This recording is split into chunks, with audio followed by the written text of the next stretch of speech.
Hi guys, good morning. Welcome back to my channel. আশা কৰিছো আপোনালোক ভালে আছে, ময়ো ভালে আছো। আজি আৰু এটা ভিডিও লৈ আহিলো আপোনালোকৰ মাজত। ৰাতিপুৱা উঠিলো, চাহ বনোৱা নাই এতিয়াও, জানে আলহী আহিছে আৰু হিয়তে উঠাই নাই। মই উঠি অলপ চাদৰ ওপৰত আহিছো। এতিয়া চাহ বনাম, চাহ নাস্তা। আজি ৰুটি নবনাও কাৰণ হিয়তে নহয় সোনকালে যাব। সেই কাৰণে ৰুটি নবনাও, চাহ বনাম, লগতে ব্ৰেড আছে আৰু ভাতটো পটাপট বনাম কাৰণ হিয়তে অলপ খাই লৈ যাব। তেনেহলে বলক এতিয়া চাহ নাস্তা বনাও। আপোনালোকে ব্লগটো শেষলৈকে চাব, স্কিপ নকৰিব আৰু নতুন নতুন ব্লগবিলাক জনাই চাই প্লিজ এটা কৈ সাবস্ক্ৰাইব মাৰি দিব। তলত যাও, চাহ নাস্তা বনাম। হাই গাইজ, চাহ ৰেডি কৰিলোঁ, ব্ৰেড আৰু চাহ, ৰাতিপুৱাৰ চাহ। এতিয়া মাতো সিহঁতক চাহ খায়ে নহয় পটাপট ৰান্ধা আৰম্ভ কৰি দিলোঁ। ইপিনে ভাতটো হৈ গ'ল, বেঙেনা ফ্ৰাই কৰিম, বেঙেনা কাটি লৈছোঁ আৰু মাছ আনিব পঠাইছোঁ হাজবেণ্ডক। বজাৰত মাছ লৈ আহিলে, ৰাতিপুৱা কাটা মাছ লৈ আহিলে, লাও কাটি লৈছোঁ। এতিয়া বনাওঁ আৰু মানে ইমান হুলস্থুল লগাইছে নহয়, চাহ খায়ে যাব ওলাইছে। মই পটাপট ৰান্ধা বাঢ়াখিনি কৰি লওঁ। এতিয়া ৰান্ধা হ'ল, ভাতটো ওলাই দিওঁ পটাপট কাৰণ যাব ওলাইছে। ৰান্ধা বাঢ়া হ'ল, খাবলৈ দিলোঁ। এয়া দেখিছেনে গোটেইকেইটা ভাত খাই আছে। নোখোৱাকৈ কেনেকৈ যাব দিওঁ, অলপ খালেও ভাল লাগে নহয়। এয়া যাব ওলাইছে কাৰণ ইহঁতে আহিছে ৩-৪ দিন হৈ গ'ল, গাঁৱত আছিল নহয়। আমাৰ ইয়াত এদিন নাথাকিলে ভাল নালাগে, সেইকাৰণে ক'লোঁ এদিন থাকি যা। আৰু এনেতো আগত আহিলে আছিল 2-3 দিন, আজিতো এদিনে থাকিল আৰু এতিয়া গৈ আছে। সিহঁতে গ'ল, এতিয়া ঘৰৰ কাম কৰিম কাৰণ তাৰা-হুৰা কৰি ৰান্ধা বাঢ়া কৰিলোঁ নহয়। একদম পাকঘৰৰ কাঁহী বাতি ইমান লেতেৰা হৈ আছে, ধুই ল'ম। তাৰ আগতে নহয় বিছনাবিলাক তুলি ল'ম সেইটো ৰুমৰ। এই দুটাতো ঝাৰি লৈছোঁ ৰাতিপুৱাই। আলহী আহিলে ভালে লাগে, কিন্তু যোৱাৰ পিছত যে কেনেকুৱা লাগে নহয়। এতিয়া এইটো ৰুম চাফা কৰি ল'ম, দেখিছেনে গোটেই কম্বল চম্বলবিলাক তুলি ল'ম, বহুত কাম আছে। আহি আছোঁ গাইজ, আপোনালোকে ব্লগটো শেষলৈকে চাই থাকক।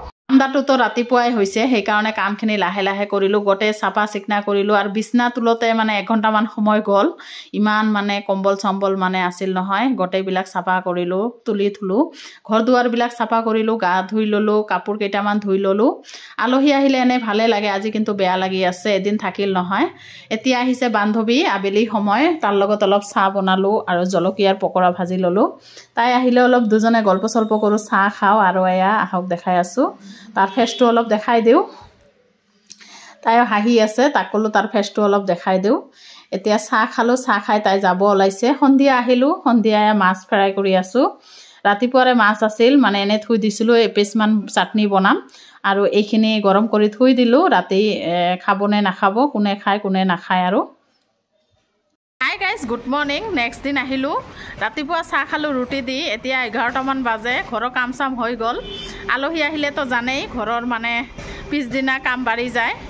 কাপোৰ চাপোৰ ধুই দিলোঁ গোটেই, দেখিছেনে এইবিলাক গোটেই ধুই দিলোঁ, গা চা ধোৱা হৈছে। এতিয়া ৰন্ধা বাঢ়া হোৱা নাই, আহক দেখাই আছোঁ কি বনাম। আপোনালোকে ব্লগটো শেষলৈকে চাব, স্কিপ নকৰিব আৰু নতুন নতুন ব্লগবিলাক জনাই চাই প্লিজ এটা কৈ ছাবস্ক্ৰাইব মাৰি দিব। আশা ৰাখিছোঁ শেষলৈকে চাব। তেনেহ'লে ব্লগ আজি দুপৰীয়া কি বনাম। চাহ খায়ে নহয় ধোৱা পাখলাত লাগি গৈছোঁ। ইয়াত কেইটা মেলি দিছোঁ আৰু এইয়া তাতে কেইটা মেলি দিছোঁ। এতিয়া তলত যাওঁ, ৰন্ধা বাঢ়া কৰিম। চাদৰটো পাল্টাই দিলোঁ আৰু ৰুমটো মুচি ল'লোঁ কাৰণ এইটো ৰুমতে নহয় বেছি খোৱা লোৱা কৰা হয়, সেইকাৰণে ডেইলি মুচোঁ।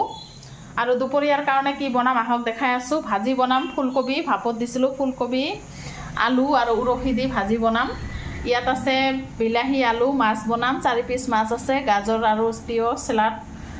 আৰু এইখিনি হৈছে কচুৰ পেটা, মানে কচুৰ মুহিত দালি বনাম। মাছৰ মাথা আছে কেইটামান, ভাবিলোঁ আজি দালি বনাওঁ, অলপখিনি আছে, বেছি নাই। পিঁয়াজ জলকীয়া কাটি লৈছোঁ আৰু 4 পিচ মাছ আছে, এইটো বনাম আজি। আৰু বজাৰ কৰিব দিয়া নাই, মানে চব্জি একো নাই, গোটেই শেষ হৈ গৈছে। এতিয়া ৰন্ধা বাঢ়া কৰোঁ আৰু ভাতটো বহাই দিছোঁ। এতিয়া এটা এটাকৈ বনাওঁ আৰু আহি আছোঁ গাইজ।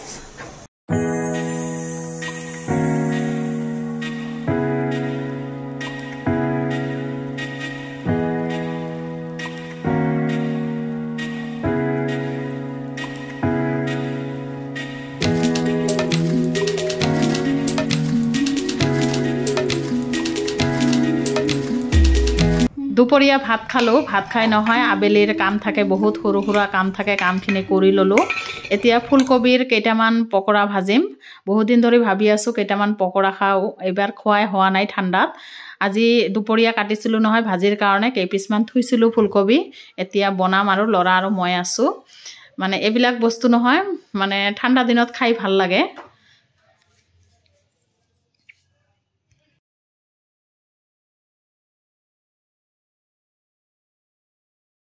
এতিয়া চাহ আৰু পকৰা লৈছোঁ। চাহৰ লগত বলকটো ইয়াতে শেষ কৰি দিওঁ।